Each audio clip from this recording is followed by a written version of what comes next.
buenas tardes, sean bienvenidos. Qué gusto encontrarles nuevamente en esta ruta, donde siempre hablamos de derecho y de cultura jurídica. En el programa anterior estuvimos conversando de un tema sensible como lo es el derecho de familia.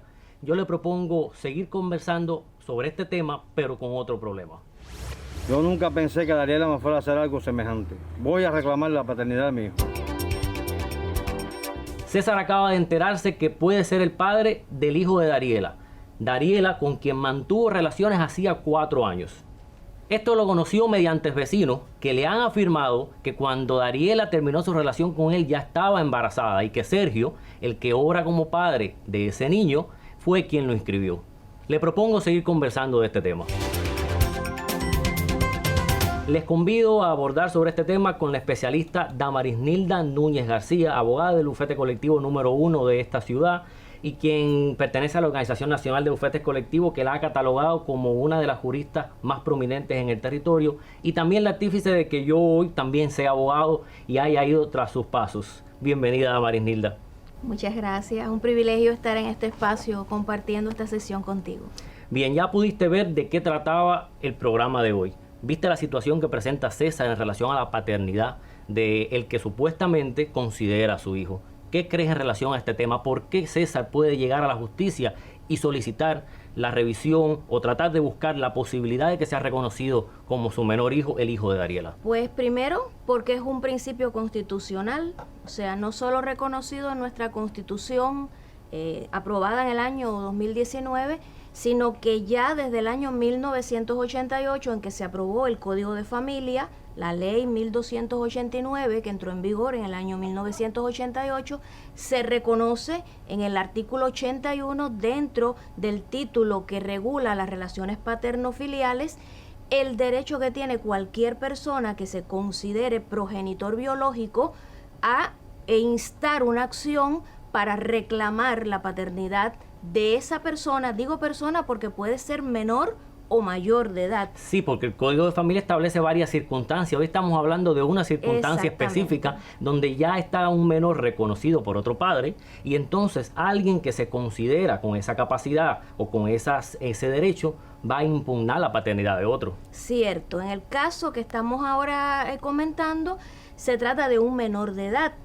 Y en este particular asunto, el código prevé que se tramita un proceso ordinario de impugnación de reconocimiento de hijos. Y es interesante porque cuando me hablas de un proceso ordinario significa que vamos a un proceso judicial, y es interesante porque lo primero que le diríamos entonces cuando va a un bufete colectivo es que hay que llevar una serie de documentos necesarios e imprescindibles.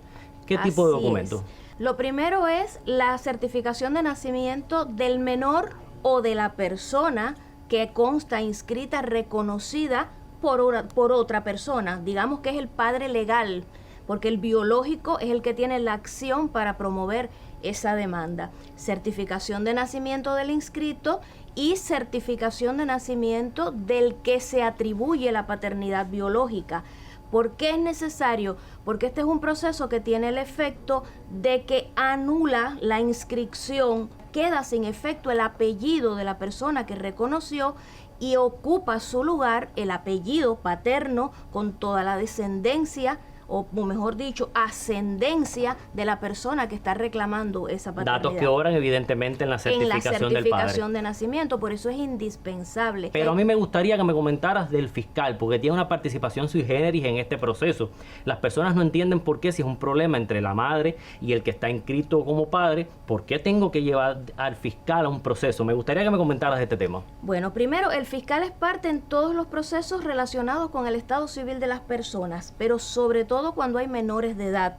O sea, aquí de oficio el fiscal interviene porque cuando se trata de un menor de edad, primero se dictamina por la fiscalía si es favorable si o no, conviene o no a los intereses de ese menor que se impugne el reconocimiento de su paternidad. En caso de que el fiscal considere que no es conveniente, entonces lo condiciona a que cuando alcance la mayoría de edad, ese menor pueda tramitarse el proceso, porque es la otra variante, que es cuando se cumplen 18 años de edad o a partir de la mayoría de edad, que es otro supuesto, otra posibilidad se puede promover mediante otro proceso, que es otra situación. Yo te invito a conocer qué piensan las personas en relación a este tema. Correcto. Vamos a mirar.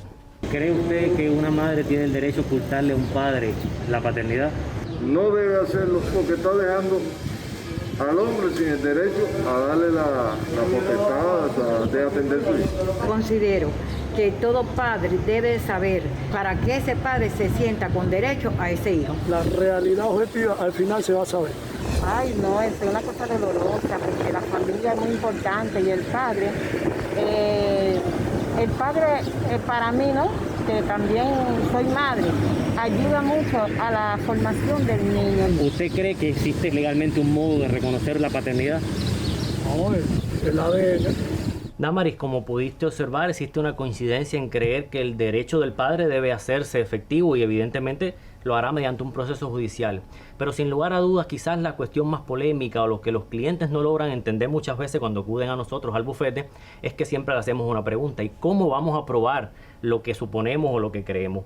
Y ya quizás yo sé que me vas a decir, bueno, hay unos testigos, pero por ejemplo, coméntame de esos testigos y de los medios de pruebas que pudieran utilizarse. Todos los medios de prueba que se reconocen en la ley son válidos para este tipo de proceso. Es decir, podemos transitar por la gama de prueba de confesión judicial, prueba documental, prueba testifical, de reconocimiento judicial y pericial, y presunciones.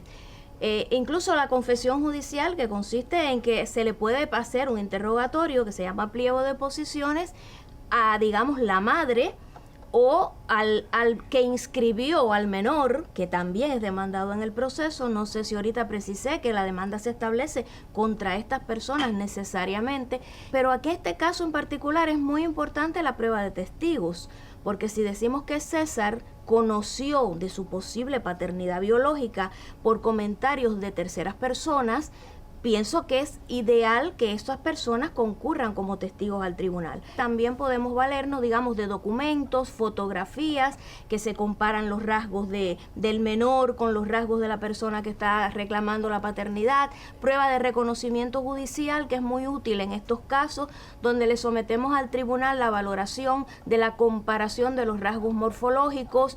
Pedimos también prueba pericial, que no necesariamente es de ADN. Ahora vamos a comentar la prueba de ADN.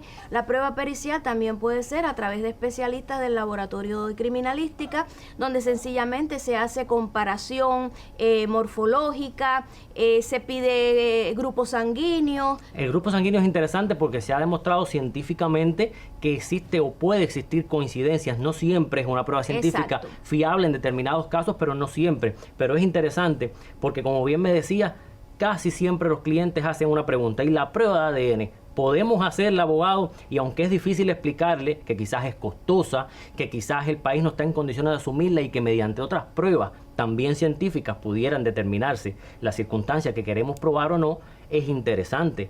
¿Qué opinión le merece en relación a eso? Bueno, tal como lo has dicho, o sea, las personas en este tipo de procesos se aferran mucho a la idea de que se decide el proceso por una prueba de ADN, y no es así.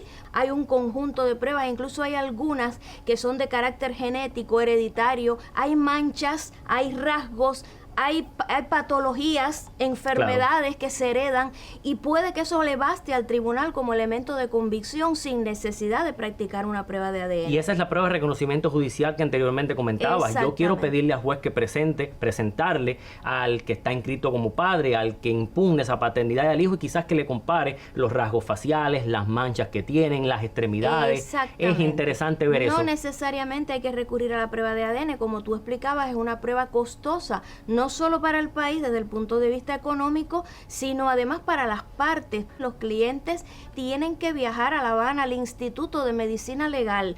Hay que esperar una cita que se fija por ese instituto. Por eso solo se recurre cuando los jueces no cuentan con elementos de convicción suficientes. Claro, el Tribunal Supremo en relación a eso ha sentado pautas. No es que no se haga solo en los casos necesarios. Exacto. Yo te propongo que veas la otra sección del programa de ley. ¿Cómo no? Con mucho gusto.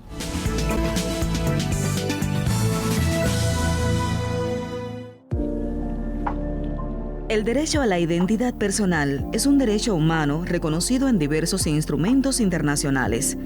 El contenido de este derecho abarca también la identidad genética, que es conocido como el derecho a la verdad biológica.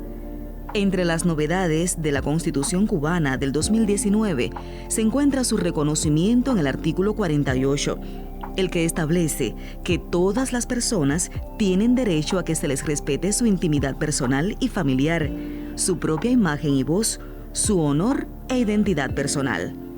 Darwin sostenía en su teoría de la evolución que la dedicación de los padres hacia sus hijos era mayor cuando había un parecido físico.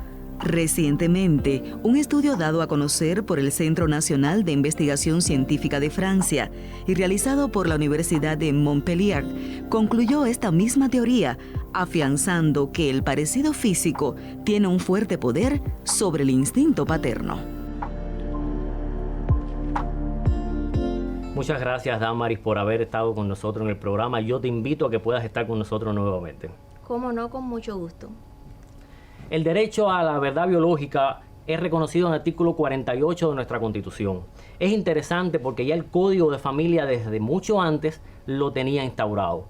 Situaciones como estas son problemas que deben resolverse cada día. Yo les invito a que puedan comunicarse con nosotros, decirnos sus situaciones. El correo aparece en pantalla, programación.teleturquino@icrt.cu. Recuerde que podemos transitar por muchos caminos, pero cuando vamos por el legal es cuando lo hacemos bien. Acompáñenos en próximos programas. Buenas tardes.